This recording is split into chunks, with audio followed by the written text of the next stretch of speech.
Hi guys, welcome to the Python ஊப் series. So இன்னைக்கு நம்ம object oriented ப்ரோக்ராமிங்கில் என்ன concept discuss பண்ண போகிறோம்னா என்கேப்சுலேஷன். ஸோ இதுக்கு முன்னாடி நம்ம பேசிக்காக ஒரு கிளாஸ் எப்படி கிரியேட் பண்ணுறது, அந்த கிளாஸ்க்குள்ள மெத்தட்ஸ் எப்படி கிரியேட் பண்ணுறது, இன்ஸ்டன்ஸ் வேரியபிள்னா என்ன, இன்ஸ்டன்ஸ் மெத்தட்னா என்ன, and different types of methods, instance method, class method, static மெத்தட்லாம் என்னென்னு பார்த்தோம்.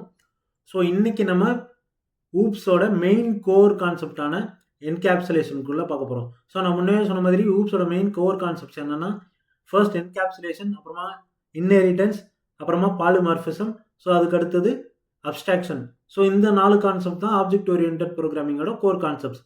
ஸோ இதில் நம்ம இன்னைக்கு பார்க்க போகிற கான்செப்ட் என்னென்னா encapsulation. So what is encapsulation? So encapsulation is used for data binding. So encapsulation use பண்ணி நம்ம என்ன பண்ணுவோம்னா, ஒரு டேட்டாவை பைண்ட் பண்ணுவோம். டேட்டா அப்படின்ற போது நம்ம எதை கன்சிடர் பண்ணுவோம்னா, நம்மக்கிட்ட இருக்க வேரியபிள்ஸ் அண்ட் மெத்தட். ஸோ ஒரு கிளாஸில் என்ன டேட்டா இருக்குது, வேரியபிள் இருக்க போது அதை ஆக்சஸ் பண்ணுறதுக்கு மெத்தட் இருக்க போது. ஸோ இது ரெண்டையும் பைண்ட் பண்ணி அதனுடைய ஆக்சஸ் கண்ட்ரோலை நம்ம யாருக்கிட்ட கொடுக்குறோம் அப்படின்றது தான் இந்த என்கேப்சுலேஷன்.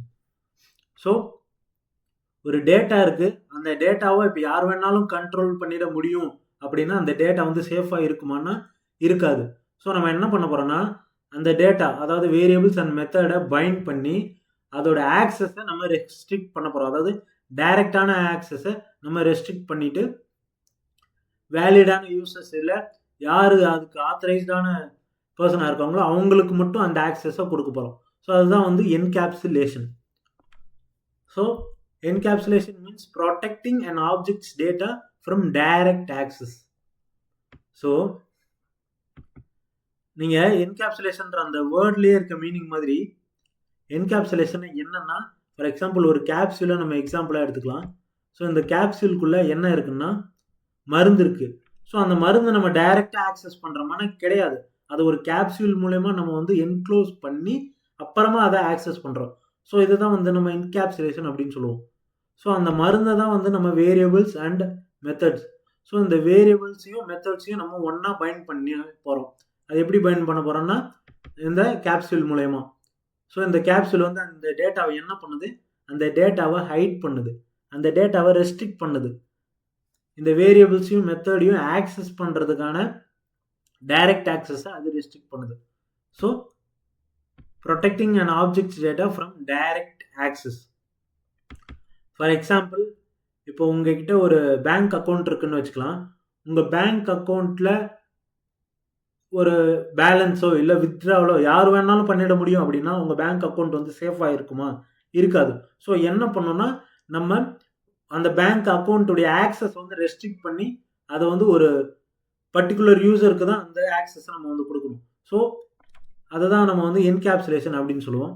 ஸோ இங்கே நம்ம எதை என்கேப்சுல் பண்ண போகிறோம்னா, நான் ஆல்ரெடி சொன்ன மாதிரி வேரியபிள்ஸையும் மெத்தடையும் நம்ம பைண்ட் பண்ணி அதை என்கேப்சுல் பண்ண போகிறோம். ஸோ இப்போ நம்ம என்கேப்சுலேஷனை என்னன்னு பார்த்துறோம். அந்த என்கேப்சுலேஷனை எப்படி அச்சீவ் பண்ணுறது அப்படிங்கிறத பார்க்கலாம். ஸோ என்கேப்சுலேஷனை அச்சீவ் பண்ணுறதுக்கு நம்ம யூஸ் பண்ணுற மெத்தட்ஸ் தான் ஆக்சஸ் மாடிஃபையர். ஸோ இந்த ஆக்சஸ் மாடிஃபையர் என்ன பண்ணணும்னா, they define who should access the data. So யாரெல்லாம் அந்த டேட்டாவை டைரெக்டாக ஆக்சஸ் பண்ணலாம் பண்ணக்கூடாதுன்றதை இந்த ஆக்சஸ் மாடிஃபையர் வச்சு நம்ம டிஃபைன் பண்ணிக்கலாம். ஸோ நம்மளுக்கு 3 different types of access modifier இருக்குது. ஒன்று வந்து பப்ளிக், ரெண்டாவது ப்ரொடெக்டட், மூணாவது வந்து ப்ரைவேட். ஸோ இந்த பப்ளிக்னா என்னென்னா ஆக்சசபிள் ஃப்ரம் எனிவேர், அதாவது யாராலையும் இதை ஆக்சஸ் பண்ணவே முடியும். இப்போ நம்மக்கிட்ட ஒரு வேரியபிள் இருக்குது அப்படின்னா அந்த வேரியபிள் பப்ளிக் வேரியபிளா இல்லை பப்ளிக் மெத்தடாக இருந்துச்சு அப்படின்னா அதை யார் வேணாலும் ஆக்சஸ் பண்ணிக்கலாம். ஸோ அதுதான் வந்து பப்ளிக் ஆக்சஸ் மாடிஃபையர். அடுத்ததாக ப்ரொடெக்டட். ப்ரொடெக்டட்னா சிங்கிள் அண்டர்ஸ்கோர். ஸோ ப்ரொடெக்டட் ஒரு வேரியபிள் வந்து நம்ம ப்ரொடெக்டட் அப்படின்னு எப்படி டிஃபைன் பண்ணுவோம்னா single underscore followed by the variable name. So இப்படி கொடுத்தனா என்ன ஆகும்னா அந்த வேரியபிள் வந்து ப்ரொடெக்டட் அப்படின்னு நம்ம கன்சிடர் பண்ணிக்கலாம். ஸோ அதனுடைய ஆக்சஸ் வந்து நம்ம ஒரு கிளாஸ்க்குள்ளே யூஸ் பண்ணிக்கலாம், இல்லை அதனுடைய சப் கிளாஸஸில் யூஸ் பண்ணிக்கலாம். ஸோ இந்த பப்ளிக் யூஸ் பண்ணி நம்ம கிரியேட் பண்ணுற வேரியபிள் வந்து நம்ம கிளாஸ்க்கு வெளியில் கூட வேறு கிளாஸில் கூட யூஸ் பண்ணிக்கலாம். ஆனால் இந்த ப்ரொடெக்டட் வேரியபிள்ஸ்னால் வந்து நம்ம அந்த கிளாஸ் குள்ள இல்லை அந்த கிளாஸினுடைய சப் கிளாஸஸ், அதாவது ஒரு கிளாஸினுடைய சைல்டு கிளாஸில் மட்டும் தான் நம்ம யூஸ் பண்ண முடியும். ஸோ அந்த சைல்டு கிளாஸ் சப் கிளாஸஸ்னால் என்னன்றதை நான் அடுத்தடுத்த டாபிக் வரும்போது சொல்கிறேன். ஸோ மூணாவதாக ப்ரைவேட். ப்ரைவேட்னா என்னன்னா அந்த கிளாஸ்க்குள்ளே மட்டும்தான் நீங்கள் அந்த வேரியபிளை ஆக்சஸ் பண்ண முடியும். ஸோ அதை நம்ம எப்படி டிஃபைன் பண்ணுவோம், ஒரு ப்ரைவேட் வேரியபிளை எப்படி டிஃபைன் பண்ணுவோம்னா, ஸோ ப்ரொடெக்டடுக்கு வந்து நம்ம சிங்கிள் அண்டர்ஸ்கோர் யூஸ் பண்ணோம். இங்கே ப்ரைவேட்டுக்கு வந்து நம்ம double underscore followed by the variable name. So இப்படி ஒரு வேரியபிளை கிரியேட் பண்ணுறதுனால அந்த வேரியபிள் வந்து ப்ரைவேட் ஆகிடும். அதை வந்து நம்ம அந்த கிளாஸ்க்குள்ளே மட்டும்தான் யூஸ் பண்ண முடியும். So strictly within the defining class. இதை எப்படி ஹேண்டில் பண்ணலாம் அப்படின்னா, மாடிஃபைடு வையா நேம் மேங்லிங். ஸோ இதை வந்து நம்ம டைரெக்டாக ஆக்சஸ் பண்ண முடியாதனால நேம் மேங்லின்னு ஒரு ஃபங்க்ஷன் இருக்குது. ஸோ அதை வச்சு தான் நம்ம இந்த ப்ரைவேட் வேரியபிளை வந்து ஆக்சஸ் பண்ண முடியும். ஸோ என்கேப்சுலேஷன்னா மெத்தடையும் வேரியபிளும் பைண்ட் பண்ணுறது, அதனுடைய ஆக்சஸை வந்து நம்ம ரெஸ்ட்ரிக்ட் பண்ணுறது, அதாவது டைரக்ட் ஆக்சஸை வந்து ப்ரொடெக்ட் பண்ணுறது. ரெண்டாவது அதை எப்படி அச்சீவ் பண்ணோம்னா ஆக்சஸ் மாடிஃபையர்ஸ் வச்சு அச்சீவ் பண்ணுவோம். ஸோ மொத்தம் 3 டைப் ஆஃப் ஆக்சஸ் மாடிஃபையர்ஸ் இருக்குது. ஸோ அதை எப்படி ப்ரோக்ராமிங்கில் பண்ணலாம் அப்படின்றத இப்போ நம்ம ஒரு எக்ஸாம்பிளோட பார்க்கலாம்.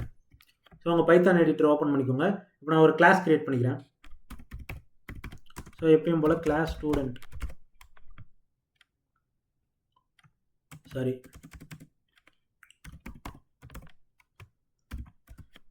இப்போ நான் ஒரு கிளாஸ் கிரியேட் பண்ணிட்டேன். இந்த கிளாஸ்க்குள்ளே எனக்கு ஒரு இன்ஸ்டன்ஸ் வேரியபிள் வரும்.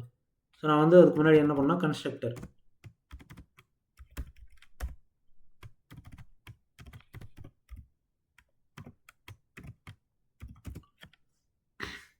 ஸோ நான் அந்த கன்ஸ்ட்ரக்டருக்குள்ளே ஒரு வேரியபிள் நான் கிரியேட் பண்ண போகிறேன்.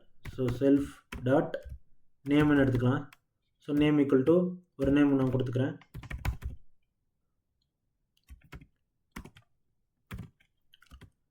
ஸோ இப்போ இந்த கிளாஸ்க்கு ஒரு ஆப்ஜெக்ட் கிரியேட் பண்ண போகிறோம். So s1 equal to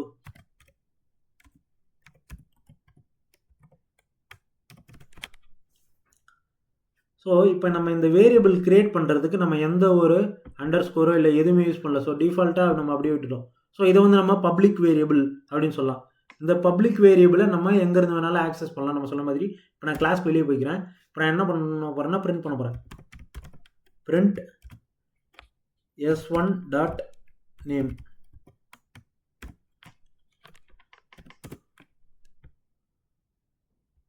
so இப்போ எனக்கு இந்த நேம் பிரிண்ட் ஆகிடுச்சு. ஸோ இப்போ இந்த வேரியபிள் வந்து பப்ளிக்காக இருக்கிறதுனால இது யாரும் வேணாலும் ஆக்சஸ் பண்ணிட முடியும். இப்போ நான் எப்படி சொல்கிறேன்னா, இப்போ நான் வந்து இப்போ இந்த நேமை சேஞ்ச் பண்ணுறேன்.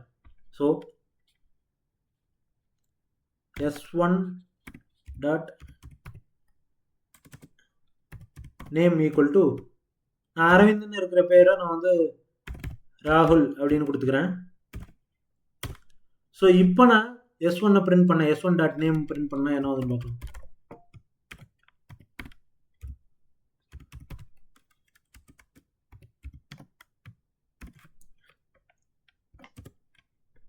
ஸோ இங்கே வந்து பார்த்தீங்கன்னா எனக்கு ஃபர்ஸ்ட் அரவிந்தன் இருந்த பேர் அதே ஆப்ஜெக்டுடைய வேரியபிள் தான். ஸோ இந்த இன்ஸ்டன்ஸ் வேரியபிள் வந்து எனக்கு அரவிந்தன்றது வந்து பார்த்தீங்கன்னா ஃபர்ஸ்ட்டு s1 வேரியபிள் தான். ஸோ அதை நான் என்ன பண்ணுறேன்னா மாற்றுறேன், ராகுல் அப்படின்னு மாற்றுறேன். ஸோ இப்படி மாற்றும் போது என்னன்னா ஒரு டேட்டா வந்து நம்மளுக்கு ப்ரொடெக்டடாக இல்லை, யார் வேணாலும் ஆக்சஸ் பண்ணலாம் அப்படிங்கிற போது அந்த டேட்டா ப்ரொடெக்டட் இல்லை. ஸோ அதனால் நம்ம என்ன பண்ண போகிறோம், பப்ளிக்கை வந்து நம்ம இப்போ ப்ரொடெக்டடாக நம்ம மாற்றிக்கலாம். ஸோ இதே வேரியபிள் வந்து நான் ப்ரொடெக்டடாக மாற்றுறேன். அதுக்கு நம்ம என்ன பண்ணால் சிங்கிள் அண்டர்ஸ்கோர். ஸோ இப்போயும் என்னால் என்ன பண்ண முடியும்னா, இப்போ நான் பிரிண்ட் s1 டாட் நேம் கொடுத்தேன்னா எனக்கு என்ன ஆகும்னா அரவிந்தன்றது பிரிண்ட் ஆகும். ஸோ பார்க்கலாமா, as no attribute name. So sorry, so நம்ம என்ன யூஸ் பண்ணால் சிங்கிள் அண்டர்ஸ்கோர், ஏன்னா இது ஒரு ப்ரொடெக்டட் வேரியபிள் அப்படின்றதுனால. ஸோ இங்கே பார்த்தீங்கன்னா எனக்கு அவுட்புட் வந்து வந்துருச்சு. ஆனால் நான் என்ன சொல்லியிருந்தேன், ப்ரொடெக்டட்னா அந்த கிளாஸ்க்குள்ளே அப்புறம் சப் கிளாஸ்க்குள்ளே தான் யூஸ் பண்ண முடியும்னு சொல்லியிருந்தேன். ஸோ அதுதான் நம்ம வந்து பைத்தானில் என்னென்னா ப்ரொடெக்டட் வேரியபிள் வந்து ஸ்ட்ரிக்ட்லி அது வந்து செக்யூர்டாக இருக்குமானா இருக்காது. நம்ம வந்து அது ஒரு கன்வென்ஷனாக யூஸ் பண்ண போகிறோம்.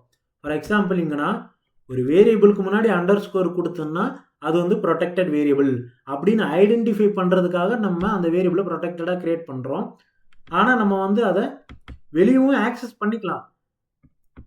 ஒரு ப்ரொடெக்டட் வேரியபிளை யூஸ் பண்ணணுமா யூஸ் பண்ணக்கூடாதுன்றது அந்த யூசர் கையில் தான் இருக்குது. ஃபார் எக்ஸாம்பிள் இப்போ வந்து நம்ம ஒரு ரெஸ்ட்ரிக்டட் ஏரியா இருக்குன்னு வச்சுக்கலாம். அந்த ரெஸ்ட்ரிக்டட் ஏரியாவுக்கு ஒரு பேரிகேட் மாதிரி ஏதோ ஒன்று போட்டிருக்காங்க அப்படின்னு வச்சுக்கலாம். அதுக்குள்ளே நம்மளால் நுழைய முடியும், ஆனால் நம்ம நுழைய மாட்டோம். ஏன்னா நுழையக்கூடாது, ஏன்னா அது வந்து ரெஸ்ட்ரிக்டட் ஏரியான்னு நம்மளுக்கு தெரியுது. அதனால் நம்ம அந்த ஏரியாக்குள்ளே போக மாட்டோம். ஸோ இதே தான் இங்கேயும் அப்ளை ஆகும். நம்ம வந்து அந்த வேரியபிளை ஆக்சஸ் பண்ணலாம், ஆனால் இங்கே ப்ரொடெக்டட் வேரியபிள்னு இருக்கிறதுனால சிங்கிள் அண்டர்ஸ்கோர் யூஸ் பண்ணிக்கிறதால இது ஒரு ப்ரொடெக்டட் வேரியபிள், இது நம்ம யூஸ் பண்ணக்கூடாது அப்படின்றதுக்காக நம்மளுக்கு தெரிஞ்சிருக்கணும். ஸோ இது ஒரு protected variable, it differentiates from the public variable. இது பப்ளிக் வேரியபிள் கிடையாது, ப்ரொடெக்டட் வேரியபிள். ஸோ இதை நம்ம ஆக்சஸ் பண்ணக்கூடாது அப்படின்றது தெரியறதுக்காக நம்ம வந்து ப்ரொடெக்டடை இந்த மாதிரி டிஃபைன் பண்ணுறோம் சிங்கிள் அண்டர்ஸ்கோர் வச்சு. நம்மளால் ஆக்சஸ் பண்ண முடியும், ஆனால் ஆக்சஸ் பண்ணக்கூடாது, தட்ஸ் ப்ரொடெக்டட். ஸோ இப்போ நம்ம ப்ரைவேட் வேரியபிள் கிரியேட் பண்ணலாம். ஸோ ப்ரைவேட் வேரியபிள் ஒன்றும் இல்லை, சேம் வேரியபிளை நான் டபுள் அண்டர்ஸ்கோர் கொடுக்குறேன். ஸோ இப்போ எனக்கு என்ன ஆகுதுன்னா, என்னால் அந்த வேரியபிளை ஆக்சஸ் பண்ண முடியாது அவுட் சைட் த கிளாஸ். இப்போ நான் கிளாஸ் வெளியே பிரிண்ட்னு கொடுத்துருக்கேன்னா நான் டபுள் அண்டர்ஸ்கோர் கொடுத்துக்கிறேன். ஸோ இப்போ என்ன ஆகுதுன்னு பார்க்கலாம். இங்கே வந்து பார்த்தீங்கன்னா எனக்கு student object has no attribute name. இது ஏன் வருதுன்னா, அந்த வேரியபிள் வந்து ஒரு ப்ரைவேட் வேரியபிள். ஸோ அதனால் நம்ம ஒரு கிளாஸ்க்கு வெளியே அதை ஆக்சஸ் பண்ண முடியாது, அதனுடைய ஆக்சஸ் வந்து ரெஸ்ட்ரிக்டடாக இருக்குது. ஸோ இதுதான் வந்து நம்ம என்கேப்சுலேஷன் மூலிமா அச்சீவ் பண்ணுறது. ஃபார் எக்ஸாம்பிள், யாரோ ஒருத்தர் வந்து உங்கள் பேங்க் அக்கௌண்ட்டில் உங்களுடைய பேலன்ஸ் வந்து சேஞ்ச் பண்ணணும் அப்படின்னு நினச்சாங்கன்னா அவங்களால முடியாது, ஏன்னா அந்த ஆக்சஸ் வந்து ரெஸ்ட்ரிக்டடாக இருக்குது, உங்களால் மட்டும்தான் பண்ண முடியும். ஸோ இதுதான் வந்து ப்ரைவேட் வேரியபிள், நம்மளால் அதை வெளியில் ஆக்சஸ் பண்ண முடியாது. ஸோ இப்போ நம்ம டேட்டா மேங்லிங் அப்படின்னா என்னன்னு பார்க்கலாம். இப்போ வந்து நான் வெறும் டபுள் அண்டர்ஸ்கோர் நேம்ன்ற அந்த ப்ரைவேட் வேரியபிளே கொடுத்தேன்னா என்னால் அதுக்குள்ளே இருக்கிற டேட்டாவை பார்க்க முடியாது. இதே நான் வந்து S1 double underscore dict double underscore, so இப்போ நான் கொடுத்துக்கிறேன், இப்படி ஒரு கன்வென்ஷன் நான் கொடுத்துக்கிறேன், என்ன ஆகுதுன்னு பார்க்கலாம். ஸோ இங்கே வந்து பார்த்தீங்கன்னா எனக்கு அந்த ஸ்டூடெண்ட் ஆப்ஜெக்ட்டுக்குள்ளே என்ன வேல்யூ ஸ்டோர் ஆகிருக்கு அப்படின்றத என்னால் பார்த்துக்க முடியும். ஸோ இங்கே வந்து பார்த்தீங்கன்னா ஸ்டூடெண்ட் S1 டாட் நேம்ன்றது இங்கே எனக்கு ஸ்டூடெண்ட் டபுள் அண்டர்ஸ்கோர் நேம் அப்படின்ற அந்த கிளாஸ் நேம் வச்சு எனக்கு ஸ்டோர் ஆகிருக்கு. ஸோ இது வந்து ஜஸ்ட் ஒரு கன்வென்ஷனாக எடுத்துக்கலாம். ஸோ நம்மளால் டைரெக்டாக அந்த வேரியபிள் நேம் யூஸ் பண்ணி ஆக்சஸ் பண்ண முடியாது, ஆனால் டேட்டா மேங்லிங் மூலியமாக நம்ம அந்த வேரியபிளை ஆக்சஸ் பண்ணிக்கலாம். ஸோ பைத்தான் பொறுத்த வரைக்கும் என்னென்னா, இந்த ப்ரொடெக்டட் அப்புறம் ப்ரைவேட்லாம் பார்த்தீங்கன்னா அது வந்து ஸ்ட்ரிக்டாக வந்து அந்த வேரியபிளை ஆக்சஸ் கிடையாது அப்படின்னு நம்ம சொல்ல முடியாது, அதை நம்ம யூஸ் பண்ணுறதை பொறுத்து தான் இருக்குது. நம்மளால் டேட்டா மேங்லிங் யூஸ் பண்ணி ப்ரைவேட் கீவேர்டு ஆக்சஸ் பண்ணிக்கலாம், அப்புறமா வந்து பப்ளிக்கு வந்து நம்மளால் ப்ரொடெக்டடையும் நம்மளால் ஆக்சஸ் பண்ணிக்கலாம், ஆனால் நம்ம ஆக்சஸ் பண்ணக்கூடாது. ஸோ இதான் பார்த்தீங்கன்னா public, protected and private. So இது மூலயமா தான், இதுதான் வந்து நம்ம என்கேப்சுலேஷன் மூலயமா அச்சீவ் பண்ணுறோம். நம்ம என்ன பண்ணியிருக்கோம், ஒரு வேரியபிள், இந்த வேரியபிள் தான் நம்ம டேட்டா அப்படின்னு சொல்லுவோம். இந்த வேரியபிள் நம்ம என்ன பண்ணியிருக்கோம்னா, இந்த வேரியபிளுக்கான டைரக்ட் ஆக்சஸை நம்ம வந்து ப்ரொடெக்ட் பண்ணி வச்சுருக்கோம். ஸோ இதுதான் வந்து என்கேப்சுலேஷன். ஸோ அடுத்த வீடியோவில் இன்னும் டீட்டெயில்டாக என்கேப்சுலேஷனாக என்ன அப்படின்றத பார்க்கலாம். ஸோ இப்போதைக்கு இதுதான் பேசிக்காக என்கேப்சுலேஷனாக என்னன்றதுக்கான ஒரு வீடியோ. So thank you guys.